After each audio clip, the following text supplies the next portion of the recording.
نحمده ونصلي ونسلم على حبيبه الكريم الأمين العزيز الرؤوف الرحيم وعلى آله وأصحابه الأفضلين الأكرمين الكريمين. أما بعد فأعوذ بالله من الشيطان الرجيم. بسم الله الرحمن الرحيم. يا بني آدم إما يأتينكم رسل منكم يقصون عليكم آياتي فمن اتقى وأصلح فلا خوف عليهم ولا هم يحزنون. صدق الله العظيم. رسول برکت کے لیے درود شریف پڑھیں گے. اللهم صل على سيدنا وشفيعنا وحبيبنا ومولانا محمد وعلى آله الكرام وعلى آله الكرام وصحبه الكريم وآله وصحبه وسلم صلی اللہ تعالی علیہ وسلم. سورۃ الاعراف سورۃ نمبر 7 کے آیت نمبر 35 سے درس کا آغاز ہے. اللہ پاک ہر نشست کو اپنے فضل سے قبول کرے.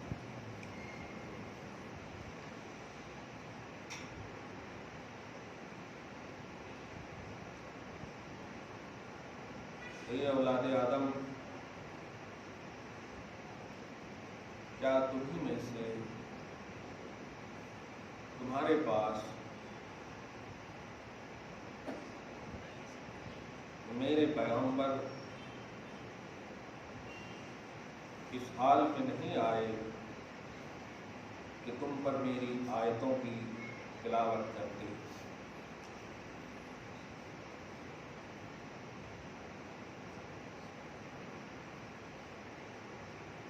رسول یہاں پر رسول کی جمع ہے، لیکن تفسیر میں فرمایا گیا کہ یہاں محمد عربی صلی اللہ علیہ وسلم مراد ہے.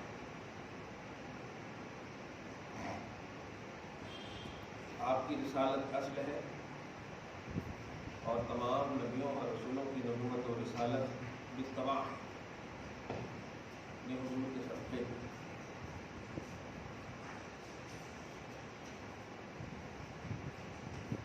اس لیے ترجمہ ہوا اولاد آدم سے مراد اے اہلیان مکہ یا اے امت محمدیہ، تمہارے پاس میرا نبی آیا اس حال میں کہ میری آیتوں کی تلاوت کرتا. فمن اتقى واصلح، تو جس نے تقوی حاصل کیا اور نیک عمل کیا. تفصیل طلب ہے مگر حضور کا آنا اور اس میں اس شان کے ساتھ کہ میری آیتوں کی تلاوت کرنا. مفسرین کی تفسیر کا میں خلاصہ ایک لفظ میں بتاؤں. خدا کے کلام کا مکمل اعتماد نبی، صرف آمد کا ذکر نہیں ہے. فرمایا اس حال میں آیا کہ میری آیتوں کی تلاوت کرے. میں نے بھیجا ہے، اس حال میں بھیجا ہے کہ میں نے اتنا بھروسہ کیا کہ اپنا کلام دے دیا. تو اعتماد کلام ربانی بھی اس آیت میں ہے، کیونکہ نبی اور رسول کا انکار در حقیقت خدا کا اور خدا کی آیتوں کا انکار ہے. اس لیے یہاں پر کہا کہ رسول آئے میری آیتوں کی تلاوت کرتے. اور جہاں کہیں بھی آپ آیتوں کی تلاوت کا عنوان سنیں گے تو ہر جگہ آپ سب کی تلاوت یہ بس تلاوت ہے سمجھیے. حقیقی تلاوت اللہ پاک نبی صلی اللہ علیہ وسلم کی کو ہی تلاوت کا ایک عنوان دیا. پارہ نمبر 21 کی فرسٹ آیت دیکھیں، اتلو، تلاوت کرو، ما اوحی الیک، وہ جو میں تیرے اوپر وحی کر رہا. تو جو نبی صلی اللہ علیہ وسلم نے قرآن کی تلاوت، قرآن پڑھنا، یہ سب جو عنوان ہے نا، یہ سب حکومت کے لیے سیکنڈ راؤنڈ کا عنوان. نبی صلی اللہ علیہ وسلم اللہ کی بارگاہ سے سب سے پہلے قاری اور سب سے پہلے تعلیم، تلاوت کرنے والے اور قرآن پڑھنے والے. میں اس کو بار بار یہ بول رہا ہوں، اس میں اکتائیے گا نہیں، صرف اس لیے بول رہا ہوں میں کہ جس کی بھی ہجرت یا تلاوت کی مقبولیت کا عقیدہ ہو وہ یہ جان لے کہ یہ سب نبی کے تلاوت اور قرأت کے بعد ہی ہے. ڈائریکٹلی کسی کی تلاوت اور قرأت کے قبول ہونے کا عقیدہ بغیر قرأت مصطفیٰ تلاوت مصطفیٰ کے تقدم کا عقیدہ رکھے ہوئے وہ ہی نہیں سکتا. سمجھ رہے آپ؟ ایک بات. اور دوسری بات کہ فرمایا کہ نبی آئے میری آیتوں کی تلاوت کرتے. ابھی میں آپ لوگوں کو دوں گا ٹائم تھوڑا، میں چونکہ درس قرآن ابھی کر رہا ہوں، ابھی 10 منٹ سوال جواب سیشن رکھا ہوا میں، آپ لوگ کیجیے گا. اور شب برات کے حوالے سوچ رہے ہوں بول نہیں رہے کتنا بولا گیا ہے. فمن اتقى، اس پر ایک نقطہ دیکھیں. فرمایا کہ تو جو کوئی متقی ہو. اب ذرا آیت میں موازنہ دیکھیں. لفظ تقوی کیا سمجھتے ہیں آپ؟ غلط کام نہیں کرنا، اچھے کام کرنا. عمومی طور پر یہی سمجھتے ہیں متقی ہیں، پرہیزگار ہیں. مطلب کیا ہے؟ غلط کام نہیں کرتے ہوں، ان کا کھانا پینا اٹھنا بیٹھنا بولنا سب کچھ اچھا ہے. تقوی یہی نا، متقی اسی کو بولتے ہیں. لیکن یہاں سنیے، حضور پاک صلی اللہ علیہ وسلم کی آمد کو خدا کے بلکہ توحید کے اعتماد کے آئینے میں قبول کرنا یہی تقوی ہے. ابھی میرے سمجھے اللہ پاک فرما رہا میرا رسول اس حال میں آیا کہ میری آیتوں کی تلاوت کرتا. یہ اتنا سے پہلے فرما آپ سب کو، میرا نبی میرا پیغمبر اس حال میں آیا کہ میرے کلام میری آیتوں کی تلاوت کرتا. تو جو متقی ہوا، اب ہے فمن اتقى، یہ ہے کنٹینیو. یوں سمجھیے یہ جملہ جو ہے شرط ہے اور وہ جملہ جزا ہے، بدلہ. یہ جملہ مقدم ہے اور اس کے ساتھ ہی وہ جملہ بالکل تام ہوگا اسی وقت جب دونوں کو مانے. تو نبی کی آمد اللہ کے کلام کی تلاوت کے اعتماد کے آئینے میں اس کو جس نے قبول کیا وہی متقی ہے. یہ ابھی بھی نہیں سمجھا. نبی کو جو مانے اس حال میں کہ اللہ کے بھروسے مند ہے، اللہ کے ریسپیکٹڈ ہے، یہ تصور رکھنے والا ہی متقی ہے. یہ سب سے اہم بات. یہ تو ہوا عقیدہ کا ایک تصور کہ صرف آپ اتنا سی اگر سوچ لیں کہ محمد آئے ہیں تو آل ان آل اچھے ہیں. اور یہ کیوں کہہ رہے ہیں؟ اس لیے کہ اللہ پاک کا یہ بھروسہ ہے. اور جو اللہ پاک کا بھروسہ ہو وہ کسی بھی حال میں کرپٹ نہیں ہو سکتا. تو اللہ پاک نے اپنی ذات اور اپنے کلام کا بھروسہ بنا کر کے بھیجا محمد کو. اور یہ چیز صرف آپ مانیں گے، مانے مطلب یہ عقیدہ رکھیں گے تو آپ کیا ہو گئے؟ متقی ہو گئے. اب آپ سے جو سرزد ہوگا اس کے بعد عمل، اس کو کہتے ہیں آپ مصلح ہو گئے، یعنی آپ کے اعمال صالح کہلائیں گے، جس کو آپ عمل الصالحات بولتے ہیں نا. میں بتا رہا ہوں کہ نبی کی آمد کو پوری پوزیٹیوٹی کے ساتھ، لوازمات اور شان نبوت کے ساتھ صرف ماننا یہ متقی بنا دیتا ہے. اور پھر اس کے بعد، اس ماننے کے بعد جو بھی بندہ عمل کرتا ہے اسے عمل الصالحات کا مجسمہ بنا دیتا. مفسر یعنی ان الذین آمنوا وعملوا الصالحات. کبھی بھی سوچتے ہیں کہ کاش ہم اس میں شامل ہو جاتے. صحیح تھے بے شک جو ایمان لائے اور نیک عمل کی، بے شک جو ایمان لائے اور نیک عمل کی. یہ تو جملہ ایک دم پاسٹ کے اعتبار سے سنتے ہیں نا، غائب کے اعتبار سے.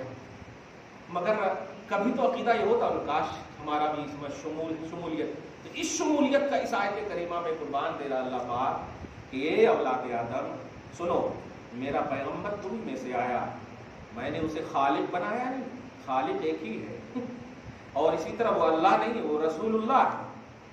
وہ اللہ نہیں، وہ عبد اللہ ہے. اس حال میں آئے کہ میں نے اپنے کلام کو انہیں دیا، میرا اعتماد بن کر آئے. اگر عقیدہ یہ رکھو گے محمد کو ماننے کے حوالے سے تو تم متقی ہو میری بارگاہ میں.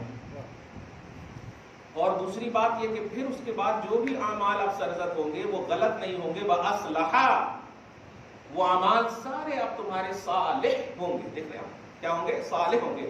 اور نتیجہ سنو، ایسا عقیدہ اور ایسا عمل رکھنے والے کرنے والے کو کیا ہے؟ فلا خوف علیہم ولا هم يحزنون. ان پر نہ فیوچر کا کوئی خوف ہوگا. فیوچر کا مطلب یہ اس دنیا کے بعد والی جو دنیا ہے، قبر سے لے کر کے حشر تک، یہ فیوچر ہے. فیوچر یہ ہماری فیوچر رننگ آف لائف والی نہیں، بلکہ مرنے کے بعد والا جو فیوچر ہے، نہ قبر میں پریشانی، نہ برزخ میں، نہ حشر میں کہیں پریشانی نہیں. اور اسی طرح کچھ بھی جو چھوڑ کے جاؤ گے، لاکھوں سمپتی وغیرہ یہ ساری چیزیں، تو ٹینشن ہوتا ہے نا، یہ کیا ہوگا میرے بعد. تو ولا هم يحزنون، اس کا بھی کوئی غم نہیں ہوگا. کمال ہے. اس سے نسلوں کی بقا کی طرف اشارہ کر رہا اللہ تعالیٰ کہ تم کو جب میں نے اچھا کیا تو تمہاری نسلوں میں سے بھی تمہارے جیسا میں پیدا کروں گا. شرط یہ ہے تمہارے جیسا عقیدہ رکھے تمہاری نسل. اس سے معلوم ہوا کہ حضور پاک صلی اللہ علیہ وسلم کو موجودگی کے ساتھ ماننے والوں کی نسلیں باقی رہتی ہیں. نسلیں باقی اور نہیں ماننے والوں کی نسلیں تباہ ہو جاتی ہیں. آپ سمجھ رہے ہیں؟ یہ 3 باتیں اس میں تھی. ان 3 باتوں میں دھیان رکھیے گا. تو اسی پر جو ہے ضرور کیجیے گا سوال جواب. ہاں کیونکہ بعد میں اکیلے میں جا کر کے ایسا نہیں، سب کے سامنے کریں گے تو کیا ہوگا، آپ کا بھی ڈاؤٹ دور ہوگا اور اس کی وجہ سے دوسرے کبھی کرنا چاہیں گے تو اس کا بھی دور ہوگا. ٹھیک. اب سنیے، والذین کفروا وکذبوا بآیاتنا، وہ لوگ جس نے ہماری آیتوں کو جھٹلایا. اب ذرا ربط آیت پڑھیں گے نا تو بڑا مزہ آئے گا یار. اصل کیا ہے، ترجمہ صرف اپنے نگاہ میں رکھتے ہوئے ٹرانسلیشن کے اعتبار سے قرآن کا مطالعہ نہیں کی گیا. قرآن کا مطالعہ مقصد قرآن کے حوالے سے کیجیے کہ یہ قرآن اللہ کا کلام ہے اور محمد پر ہے. اور ایک لفظ وہاں پر لکھیے، کیوں خدا کا کلام ہے، کیوں، اور محمد ہی کو کیوں. خدا کا کلام آدم سے لے کر عیسیٰ تک کو بھی ہے، وہ سب کہاں گئے؟ کلام الہی وہ بھی ہے نا، توریت زبور انجیل سب ہے نا. لیکن یہ کلام اللہ نے اپنے نبی کو دیا تو اس کا کیا مقصد ہے؟ یہ مقصد اگر سمجھ کر پڑھیں گے تب پھر آپ کا قلبی واردہ ہے، قلبی جو مقصد ہے اللہ پاک فیضان فرمائے. اب سنیے، فرمایا والذین کذبوا بآیاتنا، اور وہ لوگ جنہوں نے ہماری آیتوں کو جھٹلایا. اب ذرا اوپر سے لے، اے اولاد آدم، میرے رسول اس حال میں آئے کہ میری آیتوں کی تلاوت کی تو جو لوگ مانے، نیک عمل کیے، وہ بے خوف ہیں، وہ بے غم ہیں. اور جو لوگ ہماری آیتوں کو جھٹلائے، کیا مطلب ہوا؟ جس شان کے ساتھ میں نے نبی کو بھیجا اس شان کے ساتھ نہیں مانے. یہ ہے آیت کا مطلب. اب اگر صرف آیت اٹھا کر ترجمہ کریں گے تو آیتوں کے جھٹلانے کا مطلب کیا کریں گے کہ ہاں ہم اس آیت کو نہیں مانتے. نہیں، بڑی اہم بات تھی، وہ نکلی نہیں معراج نبی میں، پتہ نہیں رہے گی کہ نہیں، آئندہ سال میں بول ہی دیتا ہوا. قرآن پاک میں لِنُرِيَهُ مِنْ آیَاتِهِ الْكُبْرَى ہے نا. سبحان الذی اسری بعبدہ لیلا من المسجد الحرام الی المسجد الاقصی الذی بارکنا حولہ لِنُرِيَهُ مِنْ آیاتنا ہے نہیں. اور اسی طرح سورہ نجم میں ہے کہ لقد رآہ من آیات ربہ الکبریٰ، آیات کبریٰ یعنی بڑی نشانی. اس کا ذکر پڑھو نا، اللہ پاک کے رسول نے بڑی نشانی دیکھا. تو بڑی نشانی کیا ہے؟ جنت کو تو دیکھا ہی ہے، مگر اللہ پاک نے کبھی نہیں کہا یہ بڑی نشانی ہے میری. دوزخ کو دیکھا ہے، جتنی بھی چیزیں ہیں اللہ کی نشانی ہے. لیکن معراج کے حوالے سے اللہ پاک نے فرمایا کہ بڑی نشانی دیکھا. جانتے ہیں بڑی نشانی کیا ہے؟ محبت کا جملہ سن لیجئے اور اس کو ہمیشہ بٹھا کر رکھیے گا. یہاں سمجھ میں آئے یا نہ آئے، خدا کی قسم جب قبر میں جائیں گے نا تو پہلے راؤنڈ میں مجھے یاد کریں گے. اللہ کا احسان ہے، صحیح کہہ رہا ہوں میں، دیکھیے گا. ہاں، بڑی نشانی کیا ہے؟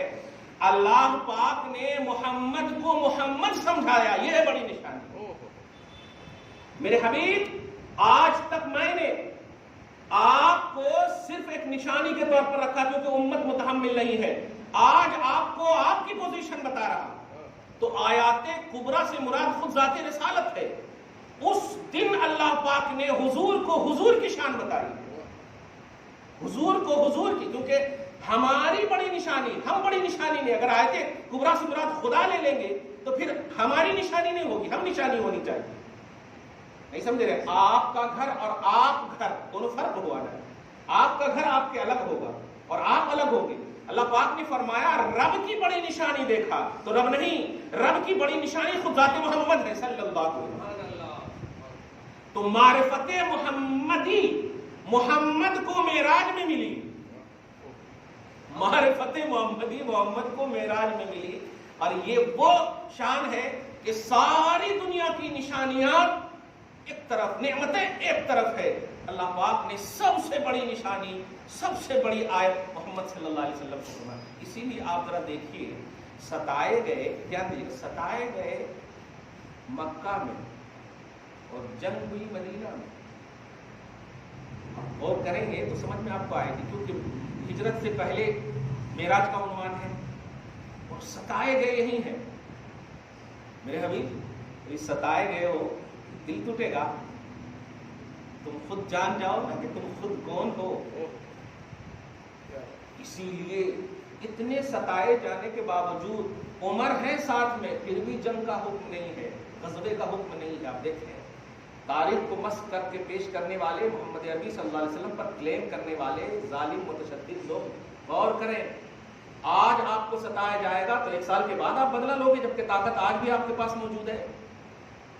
نبی کو جب ستایا گیا تو عمر تو بہت پہلے ہی ایمان لا چکے ہیں، پورا عرب تھرا رہا ہے ان سے، انٹروڈکشن بھی کرا چکے ہیں، عمر میں اب بھی عمر ہی ہوں، اب بھی عمر ہی ہوں، قبلیت اور بعدیت صرف اسلام اور کفر کا ہے، بس سب کچھ ہو چکا ہے، مگر ستائے جا رہے ہیں۔ طائف میں، دیگر تمام مقامات پر عمر ابن خطاب نے کئی موقعوں سے کہا بھی کہ مار دو، لیکن نہیں۔ اس کا مطلب یہ ہوا، آپ سمجھیں، کہ حضور پاک صلی اللہ علیہ وسلم کو ٹرین کر رہا تھا پروردگار، تربیت فرما رہا تھا۔ یہی وجہ ہے جب ہجرت کر کے گئے تو آپ دیکھیے خالی لب ہلاتے ہیں، 313 ہیں اور ہزاروں پر بھاری نظر آ رہے، دیکھا 313 ہے بدر میں، ہزاروں پر بھاری، ساری جنگیں، سارے غزوات اشارہ مصطفیٰ سے جیتے جا رہے ہیں، صحیح ہے؟ تو آپ ذرا اس کو سمجھیں، آیات کبریٰ سے مراد حضور پاک صلی اللہ علیہ وسلم۔ تو حضور یہاں پر والذین کذبوا بآیاتنا، اور جن لوگوں نے ہماری آیت کو جھٹلایا، آپ تو سمجھ جائیے کہ جس نے محمد کو جھٹلایا۔ اس کی تفسیر ایک اور کر دوں، سورہ توبہ کی آیت نمبر 66 میں آپ دیکھیں گے تو اللہ پاک کے رسول صلی اللہ علیہ وسلم کے صرف علم غیب کا مذاق کیا تھا۔ اللہ پاک نے فرمایا کہ نبی کے علم غیب کا مذاق در حقیقت خدا کا، خدا کی آیت کا، اس کے تمام رسولوں کا مذاق ہے۔ اب اللہ و آیاتہ و رسلہ کنتم تستہزئون، دیکھا آپ نے؟ اس لیے آیت ربانی کو نبی کی تفسیر یا ذات رسالت سے تفسیر کرنا یہ عین توحید ہے، یہ مخالف توحید نہیں۔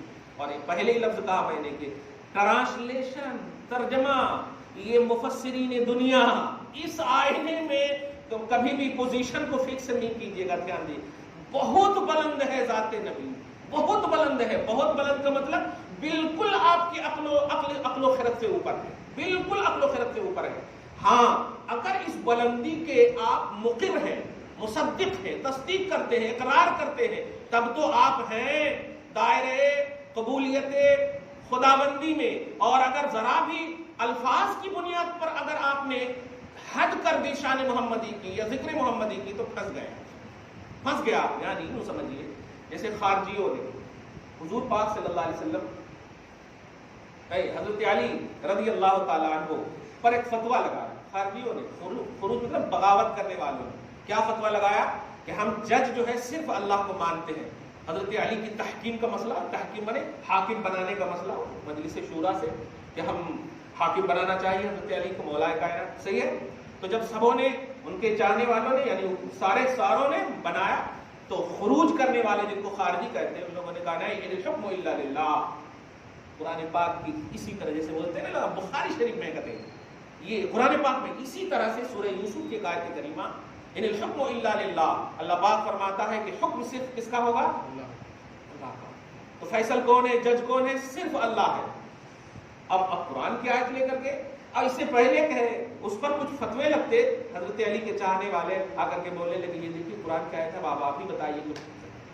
ادب اتنی اہم چیز ہے نا کہ ہم لوگ بھی دیکھیے کبھی اگر آپ کو بول دے دے بخاری شریف میں، مسلم شریف میں، تو آپ بخاری مسلم کا رد نہیں کرتے، یہ غلط بات ہے، یہ تم بول رہے غلط، اس طرح سے حدیث کا انکار نہیں کرتے آپ۔ الحمدللہ یہ ادب والی جماعت کا سب سے بڑا بیس ہے یہ۔ چنانچہ حضرت علی کے چاہنے والوں نے کہا کہ حضور آپ کچھ کہیے نا، تو کیا کہوں میں؟ مسکراتے ہوئے فرماتے ہیں کلمۃ حق ارید بہ الباطل، یہ جو قرآن کی آیت ہے یہ بالکل حق کلمہ ہے، لیکن اس سے جو مراد لی جا رہی ہے وہ باطل ہے۔ کیا بات ہے، دیکھا نا، اس سے مراد جو لی جا رہی ہے وہ باطل ہے۔ تو دیکھا آپ نے، یہ ہے اصل۔ تو کیا مطلب ہوا؟ مراد حق لینا بھی بہت بڑی توفیق ہے۔ ٹرانسلیشن صحیح ہے، ٹرانسلیشن صحیح ہے، ترجمہ صحیح ہے، سب کچھ صحیح ہے، صرف نیت اور عقیدہ اور مراد باطل۔ اس کا مطلب یہ ہوا قرآن کے ترجمہ ٹرانسلیشن سے پہلے عقیدہ اور مراد الہی جاننا شرط ہے، ضروری ہے۔ اگر یہ نہیں تو ترجمہ قبول نہیں۔ چنانچہ جب اتنا سکون مل گیا ایک ارید بہ الباطل، ایسے ہی دیکھیے والذین کذبوا بآیاتنا، جو ہماری آیتوں کو جھٹلائیں گے۔ الحمد کے الف سے لے کر والناس کی سین تک ایک تصور آتا کہ قرآن کی آیتیں یہی ہے، اب ان میں سے کسی ایک کا بھی انکار کرے تو وہ ہے، لیکن نہیں، در حقیقت قرآن کی آیتوں کا انکار کر ہی نہیں سکتے آپ. کیوں؟ اس لیے کہ اس کا اعتماد یا اس کا بھروسہ یا اللہ پاک کے رسول نے آپ کو کہا یہ قرآن، تو اس کا ڈائریکٹ انکار ہی نہیں کر سکتے. اس کے انکار سے پہلے آپ کو ذات رسالت کا انکار کرنا پڑے گا. اسی لیے اللہ پاک نے فرمایا کہ جس نے بھی نبی کا انکار کیا وہ میرا، میرے قرآن کا، میرے سارے رسولوں کا ختمی ایک دم بنیاد پر بنا دیا اقرار اور انکار کا مصطفیٰ جان رحمت صلی اللہ علیہ وسلم. تو والذین کذبوا بآیاتنا، جس نے ہماری آیتوں کا انکار کیا، جھٹلایا، واستکبروا عنہا، غرور کیا، گھمنڈ کیا، میں سچ بول رہا ہوں، میں سچ بول رہا ہوں، میں جھوٹ نہیں بولتا. بہت اسٹڈی کیا، 35 سال تک جامعہ ام القرآن میں پڑھا ہوں، مدینہ یونیورسٹی میں پڑھا ہوں. ارے اللہ والے، مدینہ یونیورسٹی میں پڑھو یا کہیں پڑھو، مصطفیٰ کو چاہو، اللہ کو چاہو، توحید و رسالت کا صحیح ایکسپلین کرو. آپ یہاں پڑھاؤں وہاں پڑھاؤں کچھ نہیں آتا. چٹائی پر بیٹھ کر پڑھنے والا اگر عاشق رسول ہے تو قبول ہے. یہ بہت بڑی بات ہے. واستکبروا عنہا، اور جو استکبار کرے گا، غرور کرے گا، اللہ پاک فرماتا اولئک اصحاب النار هم فیہا خالدون، یہ جہنمی ہے اور اس میں ہمیشہ رہیں گے، اس میں ہمیشہ رہیں گے. اصل میں ایک لطیف اشارہ کرنا، حضور پاک صلی اللہ علیہ وسلم کو شان کے ساتھ پوری جو اعتماد کلام ربانی یہ جملہ ہے، اس کو میں نے ایک لفظ شان کہا ہے. نہیں ماننے والے کو توفیق سے محرومی ہے، چاہے وہ 100 برس جی رہے، 100 برس بھی اگر وہ جی جائیں تو اسے توفیق نہیں ملتی ہے. اللہ کے رسول صلی اللہ علیہ وسلم کو اعتماد خدا میں، یعنی آپ جو نبی کی جتنی بھی آپ فرض کیجیے، جتنے بھی پازیٹیو ہیں ان کے حوالے سے، اگر خدا کے آئینے میں کہ اللہ تعالیٰ خوش ہوگا، اللہ تعالیٰ خوش ہوگا، اللہ تعالیٰ خوش ہوگا، یہ تصور ہے. یہ دھیان دیجیے گا تاکہ شرک شکن عقیدہ بھی ہو، الگ کرنے والا عقیدہ نہ ہو. اللہ تعالیٰ خوش ہوگا اس آئینے میں اگر آپ مان رہے ہیں تو سمجھ جائیے کہ آپ بہت بڑے متقی اور بہت بڑے پرہیزگار ہیں. آپ کو اللہ پاک فرماتا لا خوف علیہم ولا هم يحزنون. اس سے ہم میں بھی وہ لوگ جو ایک دم مطلب سطحی نظر رکھتے ہیں، ایک دم بالکل تمام، یعنی خدا کو ایک دم بھول ہی جاتے ہیں. اور بس بھول جانے سے مراد ایک دم یہ کہ توحید کا جو کانسیپٹ ہے وہ ایک دم بالکل کمزور پڑ جاتا ہے. وہ نہیں ہونا چاہیے. ہر شان محمدی میں توحید ہی مقصود ہونی چاہیے کہ اللہ تعالیٰ خوش ہوگا نبی کو ایسا کر رہا ہو، اللہ تعالیٰ خوش ہوگا نبی کو ایسا کر رہا ہو. تو اللہ فرماتا ہے کہ جو لوگ اس آئینے میں رہیں گے تو وہ تو لا خوف علیہم ولا هم يحزنون والے. ایک لفظ بولو، ولایت چاہیے تو نبوت کو قبول کرو. وہ ولی ہو ہی نہیں سکتا جو نبی کا ادب نہ کرے، جو نبی کی تعظیم نہ کرے. آج امت میں ولایت کا کانسیپٹ کیا پیش کیا جا رہا ہے؟ نماز پڑھو، حج کرو، زکات دو، ولی بن جاتے. تم بھی غوث اعظم بن جاتے، عبد القادر بن جاتے. کچھ نہیں بنتے آپ، کچھ نہیں بنتے آپ. سب کچھ بن سکتے آپ، صرف نبی والے بن جاؤ، صرف نبی والے بن جاؤ. آپ حضور کے پیچھے نماز پڑھنے والے کی نماز ہوگی کہ نہیں بتائیے؟ اب ہمارے پیچھے پڑھے تو نماز کیا سوچتے ہیں؟ مفتی صاحب کے پیچھے پڑھے، بولتے کہ نہیں؟ آپ حضور کے پیچھے نماز پڑھتے تھے. سورہ توبہ کے آیت نمبر 100 میں آپ دیکھنا اس کی تفسیر میں حضور کے پیچھے نماز پڑھتے تھے. کون؟ اب پڑھنے والے نمازی تو ہوں گے، آگے نہ بولو کچھ بھی. نماز پڑھنے والے مصلیہ ہی ہیں، نمازی ہیں. آج ہمارے پیچھے پڑھنے والے بھی اعتراض کرتے ہیں. ہم اعتراض سے سمجھ جانا چاہیے کہ تمیز یہ وہاں سے ملی ہے. سمجھیے آپ حضور کے پیچھے پڑھ رہے ہیں نماز، اور آپ سوچ بھی نہیں سکتے کہ اس کی نماز قبول ہوگی یا نہیں. اس کی نہیں ہوگی تو کس کی بھی نہیں ہوگی. لیکن اللہ پاک کے رسول صلی اللہ علیہ وسلم نے فرمایا چل نکل. اتنی تفسیر ابن کثیر وغیرہ آپ دیکھیں گے تو پتہ نہیں وہ جب لکھ رہے تھے تو کہاں چلی گئی تھی ان کے عقیدے وغیرہ. جب نبی پاک صلی اللہ علیہ وسلم کو کہا گیا یہ آپ کے نہیں ہیں، یہ پڑھ رہے ہیں، آپ کے پیچھے پڑھ رہے ہیں، صرف جاسوس ہیں یہ، تو صرف رکوع سجود قیام یہ کوانٹیٹی، یہ عمرہ حج یہ زکات یہ کوانٹیٹی نہیں چاہیے. اللہ کے رسول کے لیے پازیٹیو رہو. جس وقت نکالا تھا عمر بن خطاب کہاں تھے؟ نہیں تھے، لیکن دور بھی تھے تو نبی دل میں تھے. جو باہر ہے وہ نبی کی وجہ سے، نبی کے پازیٹیو ہونے کی وجہ سے اللہ پاک نے قبول کیا ہوا، اور جو نبی کے پاس ہے، نبی کے خلاف ہے، تو اللہ پاک اسے دور فرما رہا، کہہ رہا کہ میرے حبیب اعلان کیجئے کہ اخرج یا فلاں فإنکم منافق، نکل جاؤ تم منافق، نکل جاؤ تم منافق. اب سورہ نور کی آیت نمبر 63 میں بھی دیکھیں گے بالکل اتنا بے شرم ہو کر نکلے تھے کہ گھسیٹ گھسیٹ کے ایسے نکل رہے تھے، چھپ چھپ کر کے نکل رہے تھے. میں پوچھتا ہوں کہ اعتراض کیوں نہیں کیا؟ آپ کو کیسے معلوم کہ میرا کلمہ صحیح نہیں ہے؟ آپ کو کیسے معلوم؟ لا الہ الا اللہ محمد رسول اللہ کلمہ پڑھتا ہوں میں، لیکن وہ جانتے تھے کہ نہیں، کلمہ دل سے پڑھنے کا نام ہے اور دل پر مصطفیٰ کی حکومت چلتی ہے، اور وہ دیکھ رہے ہیں کہ میں دل سے نہیں پڑھتا ہوں، اس لیے نکل گئے۔ تو کہنا یہ ہے کہ حضور کے لیے پازیٹیوٹی یہی عین ولایت، عین حقیقت، سب کا عین یہی ہے، سب کی اصل یہی ہے، سب سے اہم پونجی یہی ہے۔ اور یہاں اگر گڑبڑی ہوئی تو اب آپ کوائنٹٹی کا پہاڑ کھڑا کر دیجیے، آپ کچھ بھی نہیں دیکھے گا تک نہیں۔ پارہ نمبر 19 میں اللہ پاک نے اسی کو کہا وَقَدِمْنَا إِلَىٰ مَا عَمِلُوا مِنْ عَمَلٍ فَجَعَلْنَاهُ هَبَاءً مَنْثُورًا۔ لاؤ عمل، لاؤ نا، ہاں لاؤ، لاؤ عمل، ہاں تو ایسا ہباء منصورا کر دے گا۔ پوچھے کیوں؟ کیونکہ جو سب سے یعنی بیس آف قبول اعمال ہے وہ ہے محمد، وہ ہے تمہارے پاس نہیں ہے۔ تم تو اپنی طرح کہتے تھے، تم تو ان کی شان کے حوالے سے بالکل نگیٹو تھے، کبھی کبھی موقع ملتا بول بھی دیتے تھے، نہیں بولتے تھے سوچتے تو ضرور تھے۔ تو اللہ پاک فرماتا ہے اسے مجھے نہیں چاہیے، ہم تو اسے بے خوف کریں گے آج، ہم اسے بے غم کریں گے آج جو مصطفیٰ صلی اللہ علیہ وآلہ وسلم۔ والذین کذبوا بآیاتنا واستکبروا عنہا اولئک اصحاب النار هم فیہا خالدون۔ یہی لوگ جہنمی ہیں، اس میں وہ ہمیشہ ہمیش رہیں گے۔ آیت نمبر 36 سے اب سوال وغیرہ کرنا ہے کر لیں۔